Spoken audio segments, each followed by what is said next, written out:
So I am in our room, and that's because the front of our house is being blown up with street construction. This is good news because we've wanted this road construction to happen for a long time. But in the meantime, we're dealing with dust and dirt and noise and beeps, and it feels really disconcerting. The reason I start this little talk with you today about this is because it kind of reminds me of the messy middle. The physical aspect of what's happening in my life right now reminds me of what's going on internally.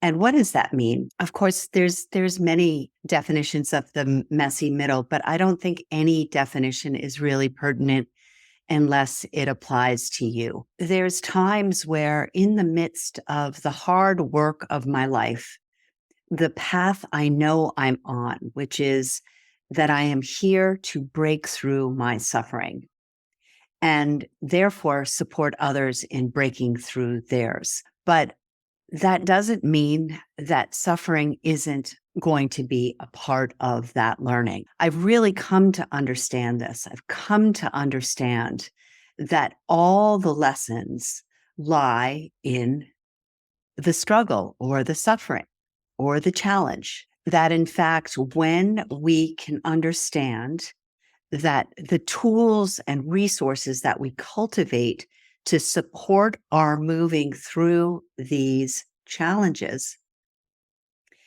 are, in fact, the fuel, the strength. They are everything in creating our strength and our courage to move through the tough stuff in life.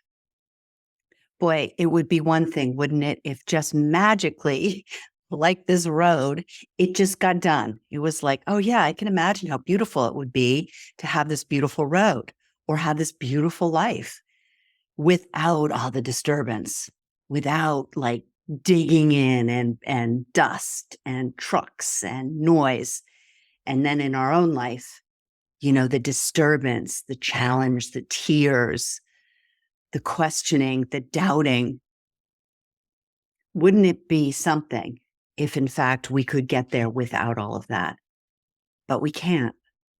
And the value of the messy middle is so important and particularly encouraging when you know that you have the tools in place to deal with whatever you may meet.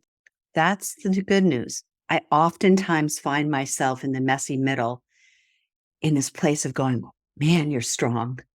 Man, you were just like taken to your knees by something, but you still could pick yourself up and speak to that client with your head on straight, with your heart in the forefront of your life. I surprise myself oftentimes in the messy middle that sometimes it can just feel so fragile, so vulnerable. And then because I have systems and tools in place, I can find my center. I can find my feet. I can find the length in my spine, and I can open my heart.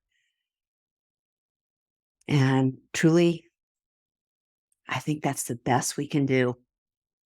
Just keep gathering the tools, gathering the experiences, and storing all those happy events away in our memory, in our imprint, in our heart to call on when life gets super fragile. I wish you a wonderful day.